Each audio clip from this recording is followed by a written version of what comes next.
네, 오늘은 열과 우리 생활 두 번째 시간입니다. 지난 시간에 우리가 어떤 공부를 했는지 한번 알아볼까요? 지난 시간에는 열과 그리고 온도에 대해서 이야기를 해보았는데요. 우선은 이 세상을 이루고 있는 물체들이 입자로 이루어져 있다라는 가정하에 그 입자들이 열을 받으면 어떻게 행동하는지에 대해서 한번 관찰하고 생각해보고 그림도 그려봤습니다. 뜨거운 물에 잉크를 딱 떨어뜨렸을 때랑 차가운 물에 잉크를 떨어뜨렸을 때는 확연하게 그 모습이 달랐죠. 잉크가 어떤 곳에서는 빠르게 많이 퍼져나갔고 어떤 곳에서는 잘 퍼져나가지 않았습니다. 그래서 그것을 어떻게 설명했나요? 물질을 이루고 있는 입자들이 열을 받으면 활발하게 움직인다. 활발하게 이렇게 움직인다 라고 설명을 했습니다. 반대로 열을 받지 않으면 어떻게 되죠? 움직이지 않는다. 완전 움직이지 않는 건 아닌데 이렇게 조금씩 움직인다. 움직임이 둔해진다 라고 이야기를 했습니다. 그러면 오늘은 어떤 것에 대해서 이야기를 해야 되느냐? 그렇게 열을 받은 입자들이 자기만 열을 품고 있는 것은 아닙니다. 왜냐? 열이 많은 곳에서 열이 적은 곳으로 전달되려고 하는 성질이 있기 때문입니다. 이것은 다른 자연 현상도 대부분 비슷하게 이루어집니다. 공기가 꽉 차 있는 고기압에서 공기가 얼기설기한 저기압으로 흘러가는 것, 그것이 바로 바람이죠. 그죠? 무언가 많은 곳에서 무언가 적은 곳으로 자연스럽게 옮겨가려고 하는 관점에서 오늘의 열의 이동도 공부해 보시면 좋을 것 같습니다. 그러면 오늘 무엇을 배워야 되는지 학습 목표 보고 오겠습니다.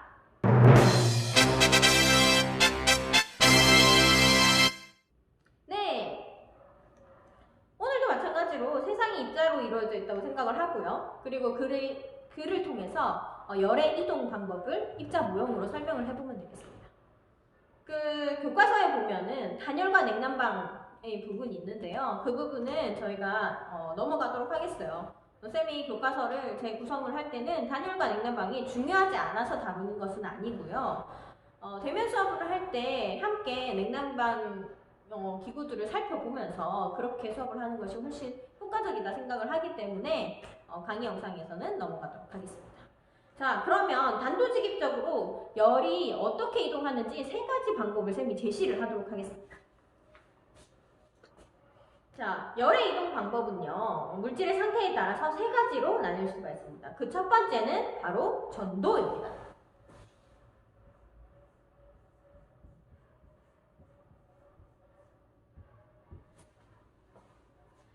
열전도라고 얘기를 하죠. 전도라고 하는 것은 어떠한 물질 상태에서 이루어지느냐, 고체 물질 사이에서 이루어지는 것을 이야기를 합니다. 예를 들면 쌤이 스파게티 하는 거 되게 좋아하는데요. 스파게티 하기도 쉽고 맛있어요. 그러면 우선 소스를 만들죠. 소스를 만들어서 삶은 면을 이렇게 넣어가지고 이렇게 섞어서 이제 치즈 같은 거 뿌려가지고 이제 먹으면 됩니다. 그 프라이팬을 보면은 손잡이 부분이 플라스틱 같은 걸로 둘러싸여져 있는 것을 볼 수가 있습니다. 왜 그럴까요? 둘러싸이지 않으면은 쇠에서 전달되는 열이 손에 그대로 전달이 되죠. 그죠? 그래서 손이 다칠 수 있기 때문에 늘 손잡이 부분에는 어떤 플라스틱이나 내열 플라스틱 같은 것들이 다 있습니다. 감아져 있는 걸 볼 수가 있습니다. 그러한 고체 물질에서 열이 전달되는 방법을 우리가 전도라고 이야기합니다. 자, 이것은 어떻게 이동을 하게 되느냐면요. 고체 물질 같은 경우에는 그림으로 그려보면 입자와 입자 사이의 간격이 굉장히 좁습니다. 그리고 규칙적으로 배열되어 있죠.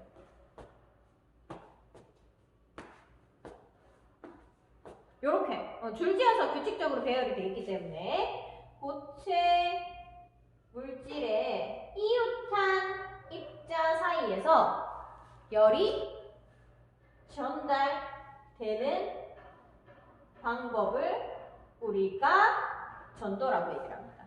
정확하게 쓰면요.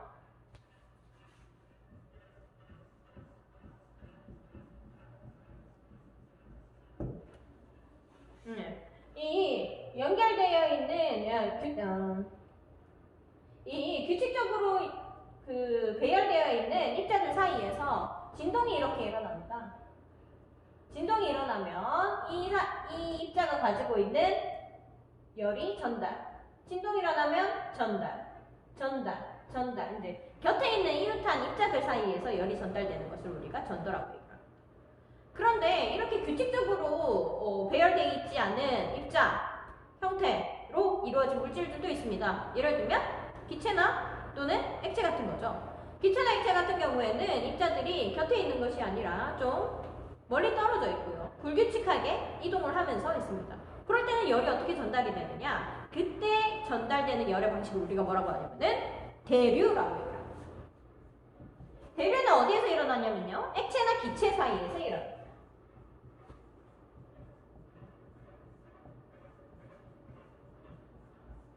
액체나 기체에서 일어나는 열의 이동 방식이고요. 얘는 어떻게 일어나느냐? 액체나 기체에서는 입자가 이렇게 뚝뚝 떨어져 있습니다. 그러면 여기에서 아무리 진동을 한다고 해도 그 진동이 여기에 전달이 될까요? 그렇진 않죠. 그래서 얘는 어떻게 하느냐? 열을 가지고 직접 이동합니다. 기체는 자유롭게 이동이 가능하기 때문이죠. 액체도 좀 기체보다는 아니지만 이동이 가능합니다.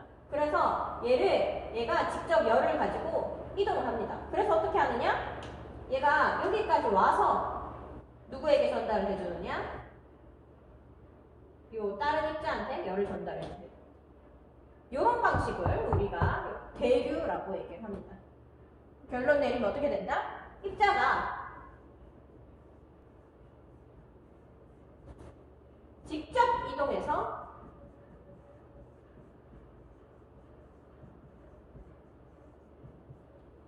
열을 전달하는 방식을 우리가 대류라고 한다. 자, 선생님, 그러면은 고체, 액체, 기체 다 나왔는데 또 무슨 물체의 상태가 있어요? 고체, 액체, 기체가 다 없는 상태. 진공이 있습니다. 진공. 자, 요런 열의 이동 방식을 보면요. 얘도 매개체가 필요합니다. 입자라는 매개체가 필요해요. 배달원이 필요해요. 입자라는 매개체가 필요해요. 배달원이 필요합니다. 단지 이 배달원은 너무 딱딱 붙어 있어서 움직일 필요가 없는 거고요. 그냥 야야야 열 여기 있다. 야야야 이러면 움직여지는 거예요. 전달이 되는 거예요. 근데 얘네는 떨어져 있으니까 너무 멀어. 내가 갈게. 이렇게 열을 전달시키는 거예요. 근데 물질 자체가 없다고 생각해 봅시다. 그럴 때 열이 전달될 수 있어요? 없어요? 있어요. 왜 전달될 수 있겠어요? 그 얘가 바로 누구냐면은 태양입니다. 태양과 우리 사이에는 기체 있어요? 액체 있어요? 고체 있어요? 물질이 없죠? 물론 진공이라고 말할 수는 없습니다. 완전한 진공 상태는 없어요. 미세한 물질들이 있긴 하지만 정말 99.99% 진공이라고 얘기를 할 수밖에 없거든요. 근데 그렇게 99.99%의 진공 치고는 너무 많은 열이 우리한테 오고 있잖아요. 그죠? 뭐 햇빛 너무 뜨겁잖아요. 그죠? 그럼 걔는 대체 전도로 전달되는 거예요? 대류로 전달되는 거예요? 아무것도 아닙니다. 물질이 없다 하더라도 열은 직방으로 전달이 될 수 있어요. 뭐의 형태로? 빛의 형태로. 그러한 열 전달 방식을 우리가 복사라고 얘기를 합니다. 뭐야? 난리 났네. 여튼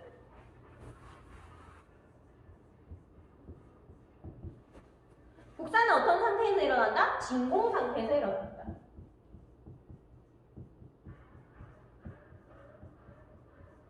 그리고 매질이 필요 있다 없다. 물질이 필요 있다 없다. 우편 배달표 필요 있다 없다. 없다. 네, 빛의 형태로 매질이 전달된다. 예를 들면 여기 막 선이 있어요. 자, 지구가 있어요. 지구가 파란 우리의 아름다운 별 지구가 있어요. 그러면 복사 같은 경우에는 여기에 입자들이 있어서 열을 이렇게 전달시켜줘요.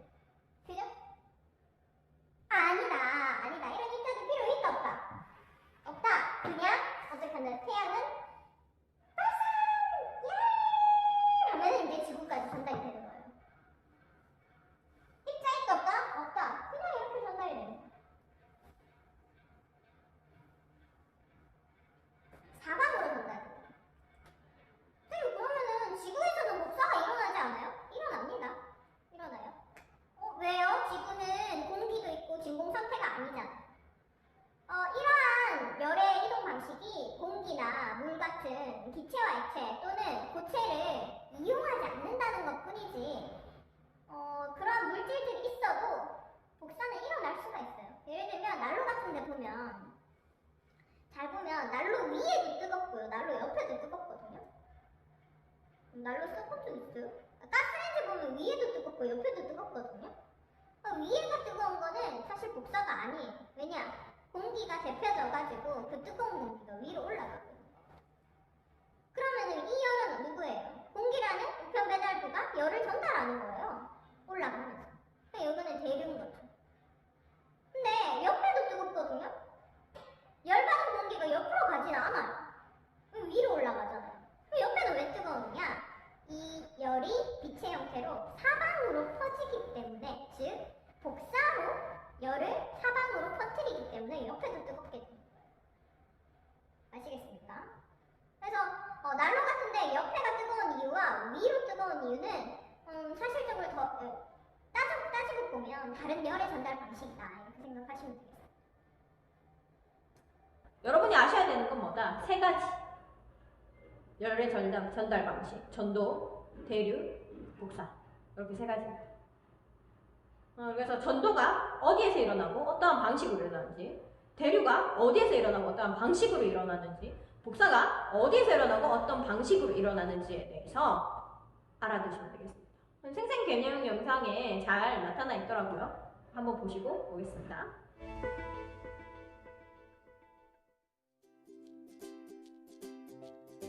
모닥불 위에 물이 든 냄비를 올려두면 따뜻한 물은 위로 올라가고 찬물은 아래로 내려오며 냄비 속 물이 골고루 데워지는데요. 이처럼 열을 받은 액체나 기체 상태의 입자가 직접 이동하면서 열이 이동하는 방법을 대류라고 해요. 이때 긴 쇠곡자로 냄비 속 물을 뒤적이고 있으면 잠시 후 쇠곡자의 손잡이 부분까지 뜨거워짐을 느낄 수 있는데요. 이처럼 고체에서 물체를 구성하는 입자의 운동이 이웃한 입자에 차례로 전달되어 열이 이동하는 방법을 전도라고 해요. 또한 모닥불의 열은 직접 이동하기도 해요. 바로 모닥불 가까이 앉아 있을 때 모닥불의 열이 직접 전달되어 따뜻함을 느끼는 것인데요. 이처럼 열이 물질의 도움 없이 직접 전달되는 방식을 복사라고 해요. 열은 대류, 전도, 복사의 방법으로 이동하며 열은 온도가 높은 곳에서 낮은 곳으로 이동해요. 네, 잘 보셨죠? 설명 잘 돼 있는 것 같아요. 그런 방식으로 전도, 대류, 복사를 이해하시면 좋겠고, 쌤이 비유의 표현으로, 비유의 방법으로 한 번 더 설명을 해드리도록 할게요. 전도라고 얘기를 하면은 이렇게 생각하시면 되겠습니다. 친구들이 이렇게 의자에 앉아 있어요. 근데 의자 못 그리겠어요. 알겠죠? 따닥따닥 붙어 있어요.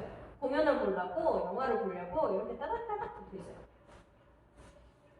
이게 무슨 상태냐면은 이제 고체 상태입니다. 고체 상태. 그런데 이 고체 상태의 어떤 친구한테 열을 한번 전달했어요. 영화를 보려고 해서 팝콘을 이렇게 딱 준 거야. 뜨거워! 그래서 뜨거운 팝콘을 딱 줬어요. 그러니까 뜨거워! 그래서 이렇게 진동을 하게 되겠죠. 열을 받으면 이 입자들은 이렇게 진동하게 됩니다. 뜨거워! 진동하면서 누구를 건드리느냐? 옆에 있는 친구를 건드리겠죠? 그러면 이 열이 어디에도 전달이 되느냐? 두 친구한테도 전달이 됩니다. 그죠? 그리고 그러면 얘도 진동을 하게 되겠죠? 그 진동 때문에 옆 친구한테도 열이 전달되고요. 그럼 또 진동을 하게 되고 옆 친구한테 전달이 되고 이렇게 열이 전달되는 방식, 이거를 바로 전도라고 해요. 자, 대류 같은 경우에는 저 구석탱이에 누가 앉아있느냐? 누가 앉아있을까? 대로 시작하는 1학년에 대우가 있는데 1학년 잘 모르니까 또 도현이도 1학년이고 누구 없을까요? 자, 자, 이루리가 여기에 혼자 구석탱이 앉아있어. 너무 추워. 그런데 누가 이렇게 딱 나타나냐? 이모 선생님이 이렇게 두꺼운 롱패딩을 입고 나타나. 주머니에 뭐를 들고 나타났냐? 핫팩을 들고 나타나. 이루리쌤! 왜 이렇게 죽겠어요? 그래서 이렇게 달려옵니다. 천사처럼. 이렇게 달려요. 친구가 없어서 혼자서 죽게 있었어요. 그러면 이제 이성훈 쌤이 쌤한테 이렇게 열을 전달해줘요. 자, 이렇게 거리가 떨어져 있는 이제 상태를 액체, 기체라고 얘기를 할 수가 있고요. 그럴 경우에는 이 입자들은 진동을 통해서 옆으로 전달이 되는 게 아니라 직접 움직여줍니다. 과학연구실에서 학생호실로 핫팩을 들고 쌤한테 와서 왜 이렇게 죽겠어? 하면서 이렇게 딱 주는 거죠. 오케이도키?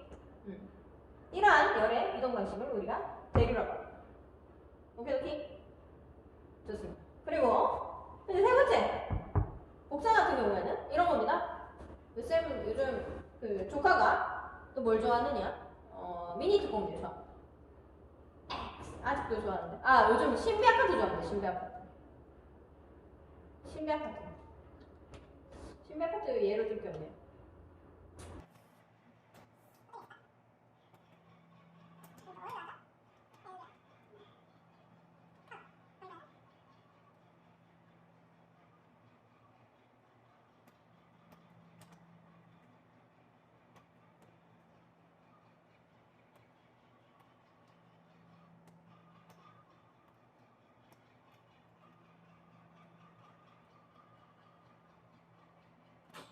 자, 선생님이 얼마 전에 유퀴즈 그 프로그램을 봤는데 공유가 나오더라고요. 선생님 공유 진짜 좋아하거든요. 왜 좋아요? 잘생겼으니까. 너무 잘생겼어. 공유를 진짜 좋아하는데 TV에서 공유가 이렇게 안녕, 난 공유야. 다리가 엄청 길어요. 머리를 이렇게 했는데도 엄청 잘생겼어요. 보여요? 쌤 이루리가 또 이렇게 앉아있었어. 공룡아! 왜? 우리 집 고양이랑 오케이. 우리 집 고양이는 아니고 하여튼 친구 고양이인데 거기 저랑 또 잘 놀아요. 공룡아! 하면서 딱 봤어요. 보는 순간 어떻게 되겠어요? 공룡 그 주변에서 빛이 이렇게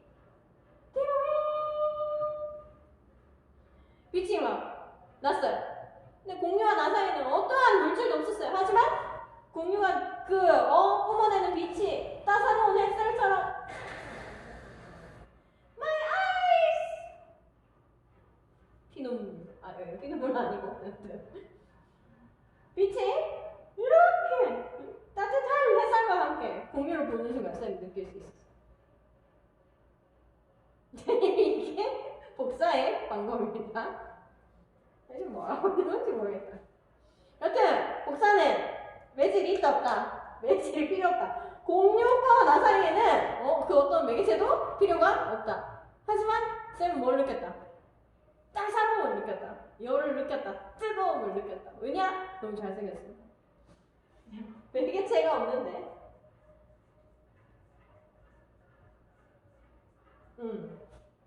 매개체가 없는데 이렇게 빛의 형태로 열이 전달되는 방식, 그것을 바로 복사라고 이야기를 합니다. 자, 그러면 우리 스스로 하기 문제 풀어보면서 오늘의 내용을 정리해보도록 합시다.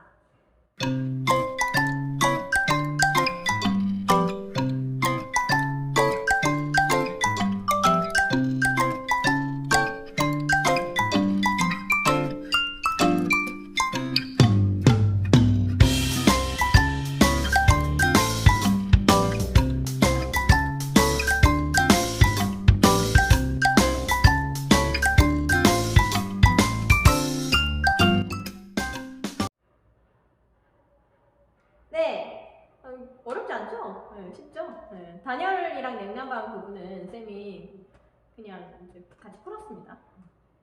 단열의 뜻이 무엇인지 정도만 알면 될 것 같습니다. 자, 그럼 오늘은 수업 여기까지고요. 다음 시간에는 시험 전 마지막 시간입니다. 열평형에 대해서 한번 배워보도록 하겠습니다. 오늘 열의 이동에 대해서 배웠는데 열에 이동하면 언제까지 이동을 하느냐? 영원토록 이동하느냐? 공유오빠의 빛은 쌤한테 영원토록 오겠습니다. 그렇진 않죠? 네. 퀴즈는 끝나기 마련이고 여튼 그렇습니다. 그러면 열이 언제까지 이동을 하게 되는지 열평형이라는 현상을 통해서 한번 공부해 보도록 하겠습니다. 그러면 오늘도 수고했습니다. 다음 시간에 만나요.